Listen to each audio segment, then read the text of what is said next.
Today we will discuss about misconceptions about spoken English.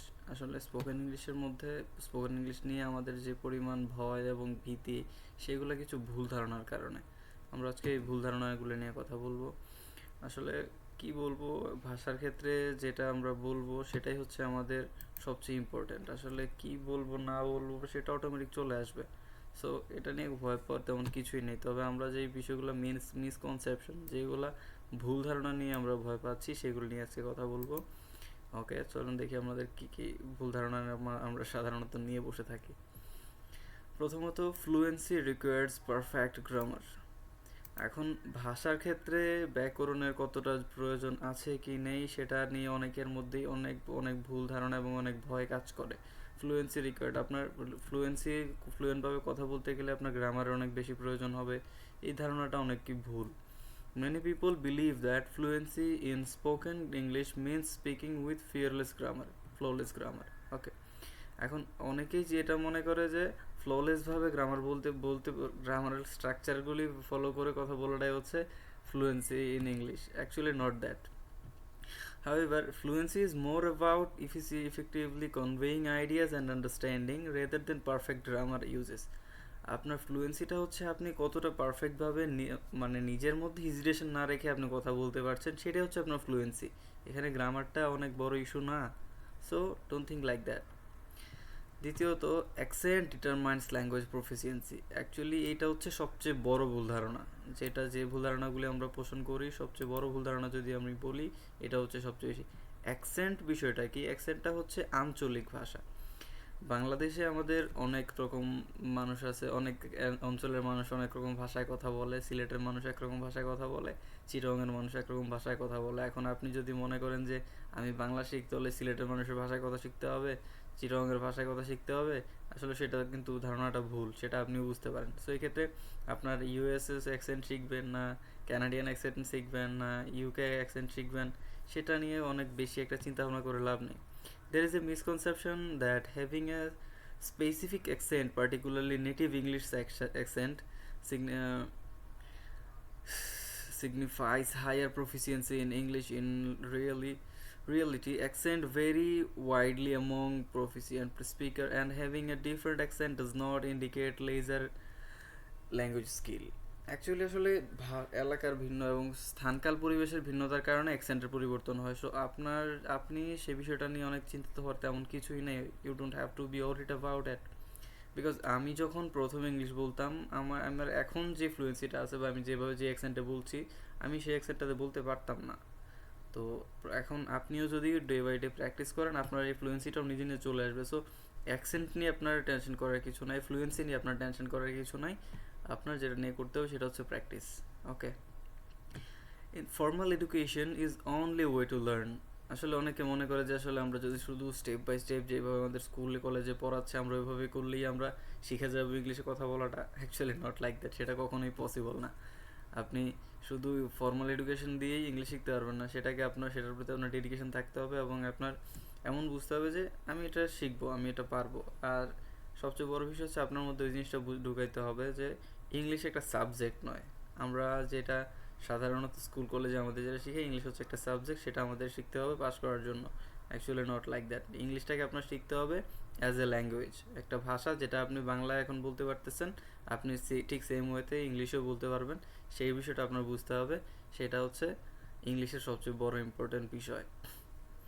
Fear of making mistakes, এই একটা ভয় আমি একটু আগেও বললাম। আপনাদের মধ্যে এই ভয়টা বা আমাদের মধ্যে এই ভয়টা খুব বেশি কাজ করে যে আমি যদি কোনো আমি বলতে গেলে কি বলি ভুল হয়ে যাবে, কি বললে রাইট হবে, কি বললে ভুল হবে।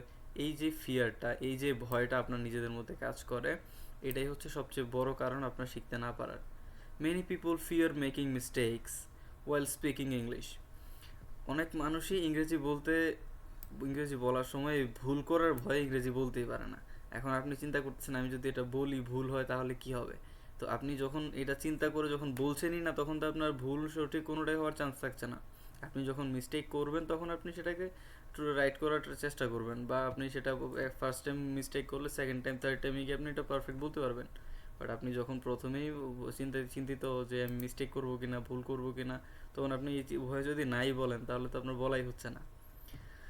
which can be hinder their confidence in progress, যেটা তাদের কনফিডেন্সকে ব্রেক করে দেয়, যেটা তাদের কনফিডেন্সকে ভিতরে লুকিয়ে ফেলে, ঠিক আছে, তাদের উন্নতির পথে। সো আমরা এগুলো নিয়ে চিন্তা করব না। Fluency equals complex vocabulary. আপনি এই যে ভোকাবুলারি যে বিষয়টা, অনেকেই মনে করে যে আমি ডিকশনারি টু জেড যদি শিখে ফেলি তাহলে আমি ইংলিশ কথা বলতে পারবো। অনেকে মনে করে যে ডিকশনারিতে এত হাজার হাজার ওয়ার্ডস আছে, আমি কীভাবে শিখবো এতগুলি। আসলে এত কমপ্লেক্সভাবে আপনার চিন্তা করার কিছু নাই, কেননা ভাষার ক্ষেত্রে আপনি যে কিছু ওয়ার্ড ইউজ করে এর মধ্যে 60 থেকে 70% আপনি নিজেই অলরেডি জানেন। There is a misconception that fluency in English, spoken English, required using sophisticated vocabulary and expressions. Actually, not like that. Okay. In reality, effective communication involves using language that is appropriate and understandable to the listener rather than overly complex words and phrases. Actually আপনি যখন কোনো international স্ট্যান্ডার্ডে বা আপনি একজন মানুষের সাথে ইংরেজিতে কথা বলবেন, তখন আপনি কমপ্লেক্স সেন্টেন্সগুলো ইউজ করলে অনেক ভালো ভালো ইংলিশের স্পিকার আছে এবং ইংলিশ ভালো বুঝে, ওরাও বুঝবে না। সো আপনি ভাষার ক্ষেত্রে যত ফর্মাল এবং যত আপনি ইজি ওয়ার্ড ব্যবহার করবেন, সেটা আপনার জন্যও ভালো, অন্যের জন্যও ভালো। আর এই ক্ষেত্রে আমি আরেকটা কথা বলি, ওয়ার্ডের ক্ষেত্রে আমাদের টিচাররা আমাদেরকে যেটা শেখায় বা যেটা আমরা শিখি, সেটা হচ্ছে কি, ইংরেজিতে একটা ওয়ার্ডের 3-4টা অর্থ হয়, আসলে কোনটা কখন ব্যবহার হবে এটা নিয়ে অনেকটা ভয়ের বিষয়, যে আসলে একটা শব্দের 4টা অর্থ, এটা আমরা কীভাবে শিখবো, কোনটা কোথায় ব্যবহার করবো সেটাই তো জানি না। এখন ধরেন আমি বলি, ধরেন হচ্ছে ব্যাট, BAT, ব্যাট। ব্যাট শব্দের 2টা অর্থ। একটা অর্থ হচ্ছে ক্রিকেট ব্যাট, আমরা যেটা দিয়ে ক্রিকেট খেলি, এটা হচ্ছে ব্যাট। আবার এই ব্যাট শব্দের অর্থ হচ্ছে বাংলায় বাদুড়, যা একটা প্রাণী।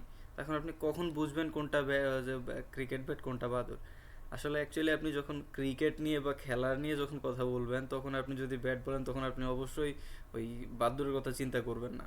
আবার যখন আপনি কোনো সায়েন্স ফিকশন অথবা হচ্ছে আপনি বায়োলজি অথবা কি বলবো, জঙ্গলের কোনো বিষয় নিয়ে, কোনো প্রাণীকুলের কোনো বিষয় নিয়ে কথা বলছেন, তখন ব্যাট বললে আপনি অবশ্যই ক্রিকেট ব্যাট বুঝবেন না। এগুলা খুব simple and easy word, easy বিষয়, হ্যাঁ।